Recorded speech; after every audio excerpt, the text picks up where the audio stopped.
welcome to Common Ground, the show that gives you an inside look at Suffolk County. My name is Seth McCoy.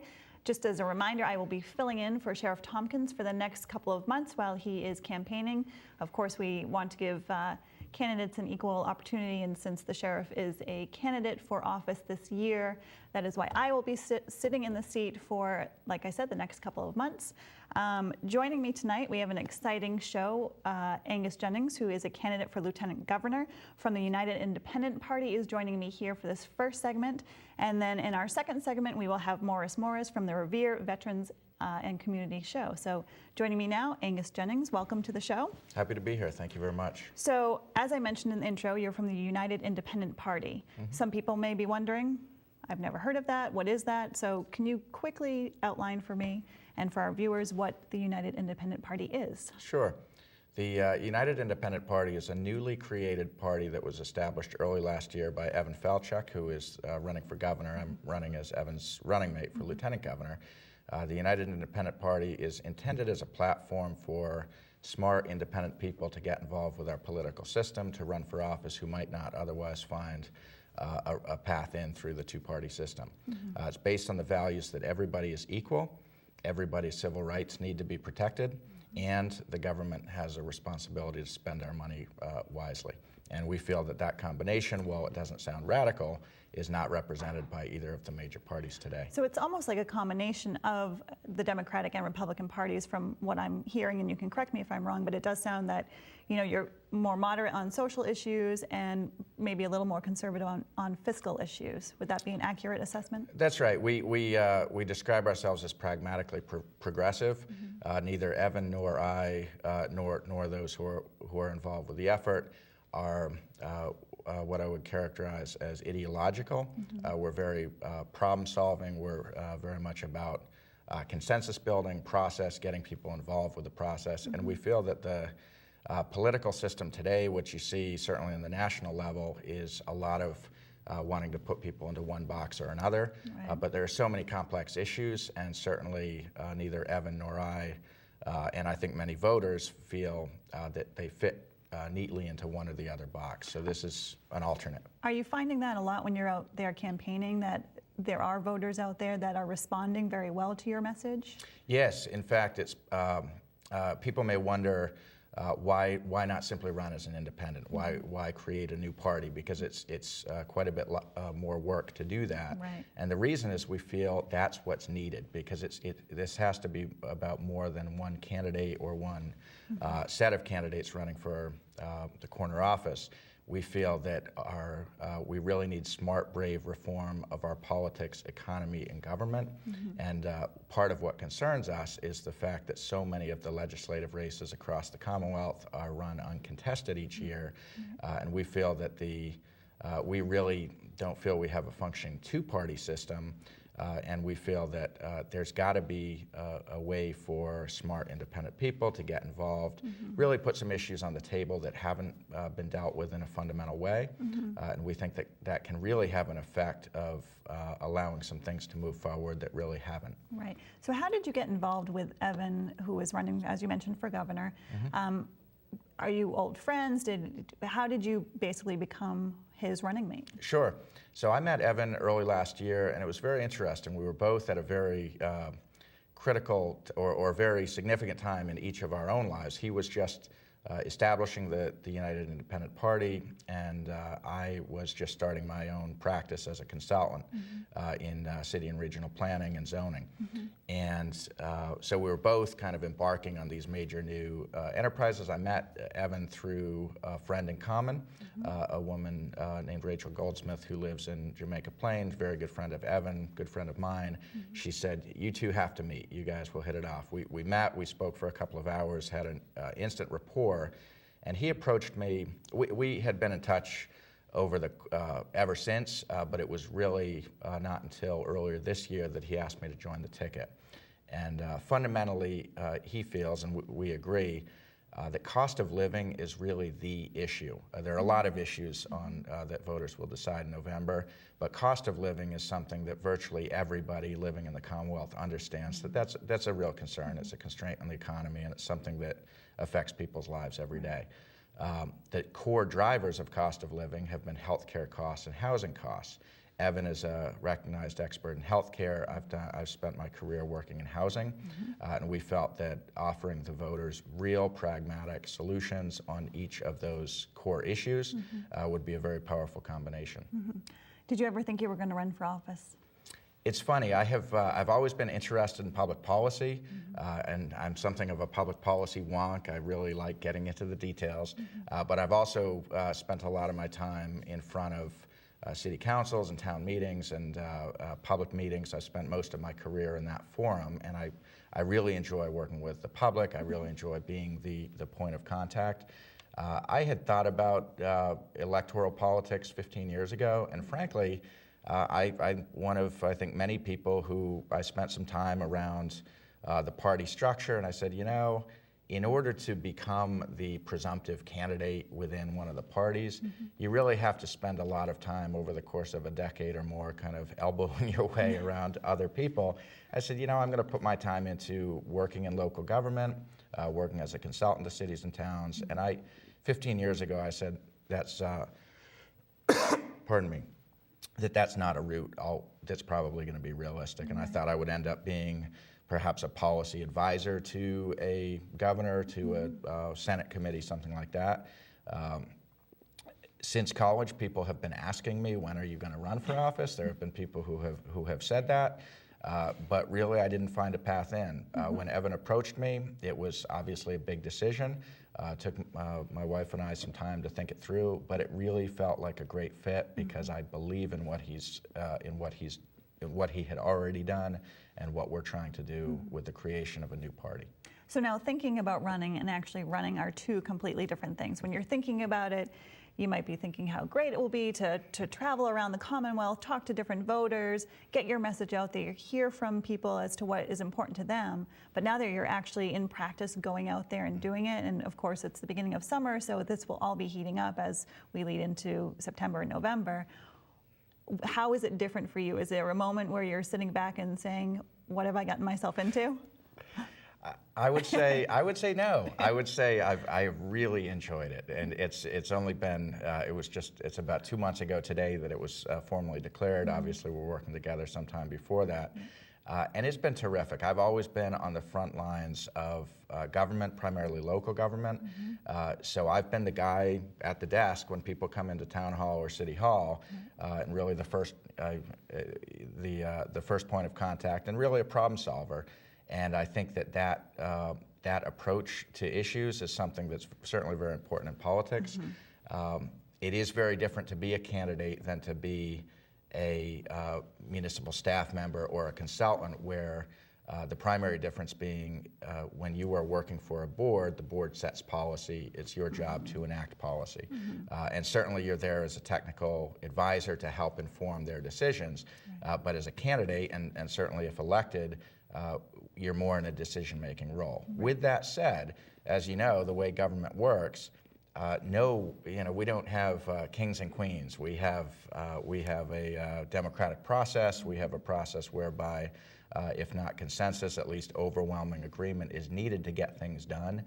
So I think that's the approach that we would take to governance, is really bring people together around shared challenges, getting more people at the table than, certainly in my opinion, has been what I've perceived of the party process. So to really get that inclusive dialogue, and I think that's it's certainly where my interest is and skill set, and I have Evan and I both have a real passion for that, for getting to the answer without starting the meeting without knowing where you're going to end up, but actually getting people at the table, talking about the issues. It's more of a collaborative. And seeing where you get, right? Right. So let's talk about some of these issues, because you mentioned earlier the cost of living as it relates to housing and healthcare. So how is the United Independent Party looking to work with those issues that we are having in housing and healthcare? Sure. I'll take them in reverse order, simply because Evan has really been out front on the healthcare issue. He feels, and many independent experts, including the state's Health Policy Commission, have been deeply concerned about the consolidation in the hospital industry that's taken place since the 90s.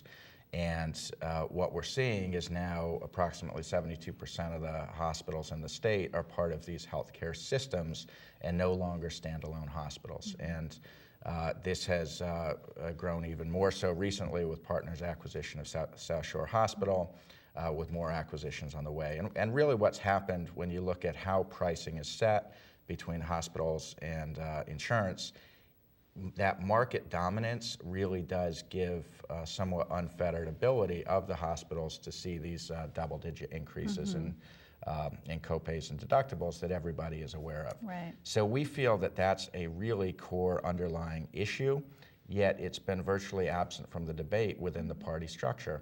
And I don't know why that is. I do know that the insurance companies and the hospitals are major contributors. I'm not I'm not going to draw that line. I haven't had those conversations.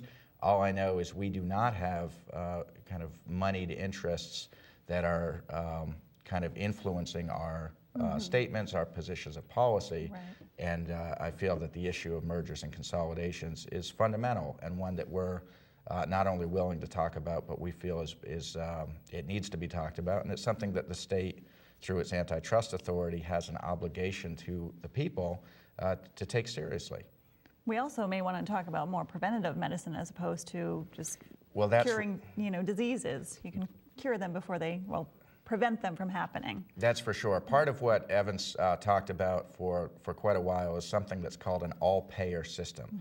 You hear about single payer, and people, I think, know something about that. The all-payer system is more unique. It's something that's been in place in the state of Maryland for a long time, and it basically is organized around changing the incentives.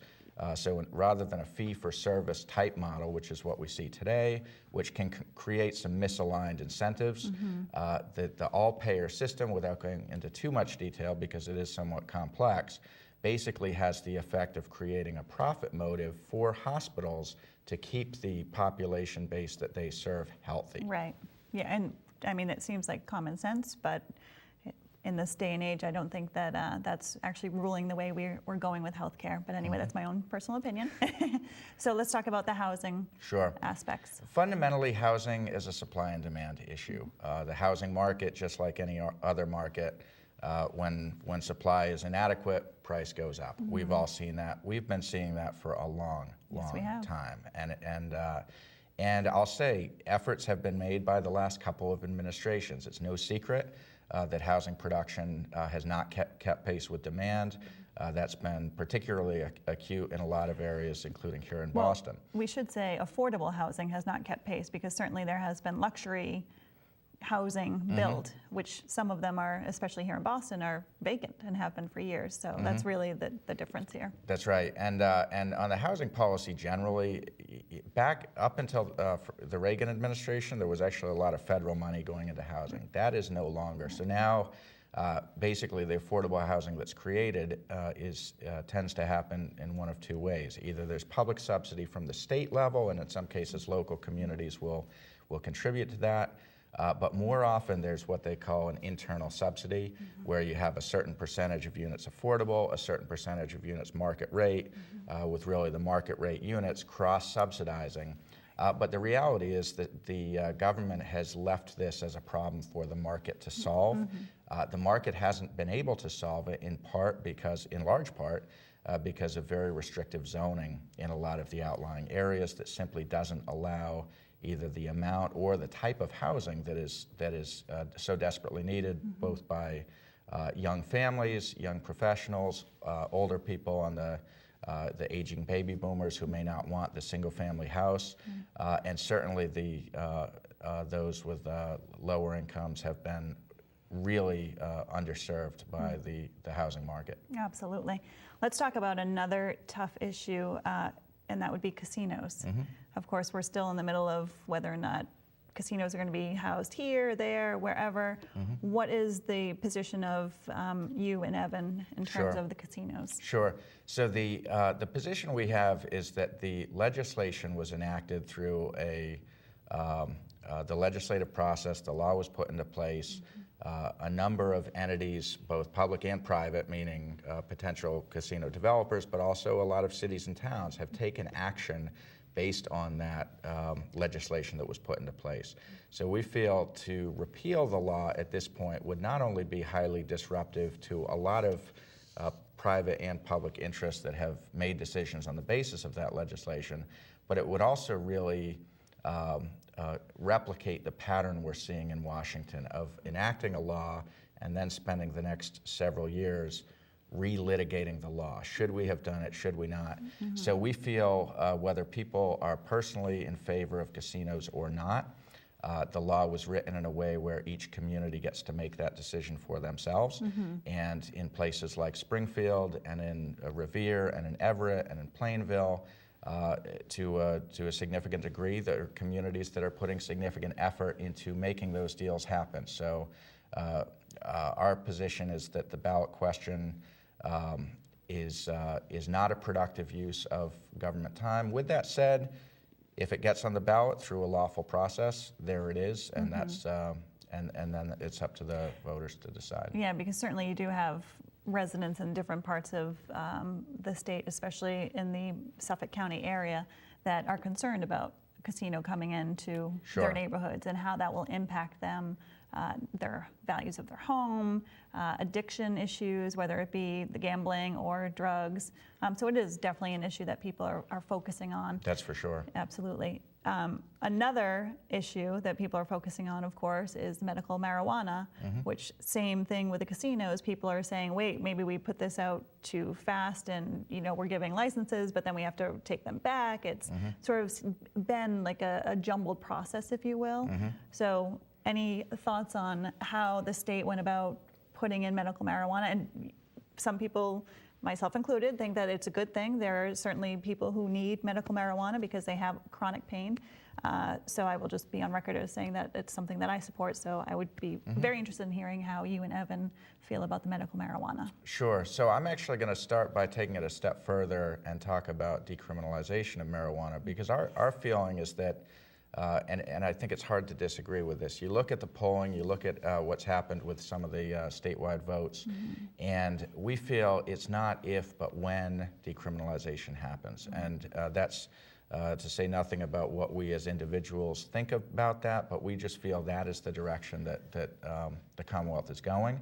And we feel the state government has a responsibility to not simply wait until the inevitable referendum and then say, oh my goodness, what are we going to do? We feel the state has a responsibility to act now, to have the difficult questions and the important questions about taxation, about distribution, about how do you keep it out of the hands of minors, how do you help those people who have been affected in a negative way by the illegal market. So that is a position of our ticket. Now, going back to what you said, the city and town planners, who are really my colleagues. I'm on the board of the Massachusetts Association of Planning Directors, a nonprofit, and we have really been on the front lines, along with local boards of health, on the issue of medical marijuana as it's played out. And I think this is a great illustration of legislation being passed without any real consideration of the actual people on the ground in city and town hall and those living in cities and towns, and how is this going to play out? So while there's been a real learning curve, conferences that I've been part of have been, I think, helpful to cities and towns and boards of health on helping to demystify this and establish some standardization, but really we've also looked, I think, too much to the courts to make decisions rather than proactively having legislation and the accompanying support for cities and towns to put local policies in place. And you bring up the court system, and certainly I'm sure there are, I don't have specific numbers, but there are probably thousands of men and women who have gone to jail for distribution of marijuana in small amounts. Then it tarnishes their record for the rest of their life, keeping them from getting productive jobs. So it's sort of this cycle of, okay, you went to jail for this small offense, what some would call a small offense, and then they can't come out of that system and get a productive job and be a productive citizen. So then what are they going to do? Well, I can't get a productive job, so I will just go back to the street and sell drugs, and now they're selling something harder and, you know, more powerful and more dangerous to the residents of the cities and towns and the Commonwealth. So certainly decriminalizing marijuana is something that probably should happen sooner Right. rather than later. Right. It's really an issue of kind of addressing the crime as more of a public health issue, and I think that the number of people who are behind bars for essentially victimless crimes, nonviolent offenses, the type of situation you're talking about, is tremendous. In college back in the 90s, I was living in Hartford. I worked for the Department of Probation. I spent 6 months doing intake, doing house visits, and I've spent time, and I lived in Baltimore a couple of years, lived in Quincy 8 years. I spent a lot of time in urban environments, and I've done a lot of my consulting work in cities like Brockton and Attleboro and Pittsfield. And there's just a reality there, and anytime you're dealing with governance, you're dealing with prioritization. And why are we putting significant resources toward a war on drugs that has utterly failed? Certainly there are drugs that warrant that kind of attention, and there are many other criminal justice issues that are under-resourced. Right.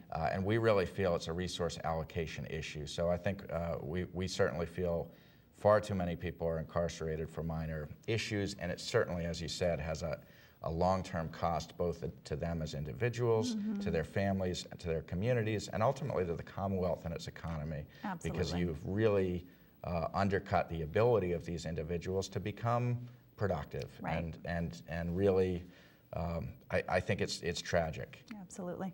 So we are running out of time. We have about 2 minutes. So I'd like to give you an opportunity to tell people at home why they should vote for you and for Evan Falchuk this November, the United Independent Party. Sure. We feel very strongly that the existing political process has let us down as voters. That's a large part of why Evan created the United Independent Party.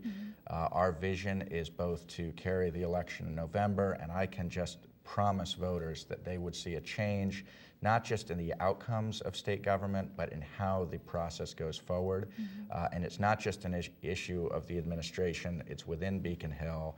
It's a very top-down process. I've known a lot of good people who have gotten into the legislature and found that their hands are tied because it's leadership driven.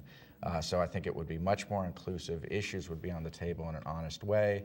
And frankly, in 2016, after the United Independent Party is established as a party, there are smart independent people across the Commonwealth who can run for state senate, run for state representative, and we feel that in 2016 we could be talking about the UIP not as the third party, but actually as the second party in Massachusetts. Great. Well, Angus, I want to thank you so much for being here. And we are going to take a short break and have Morris from the Revere Veterans and Community Show when we get back. Again, Angus Jennings, United Independent Party, and you can look them up online. We'll be right back.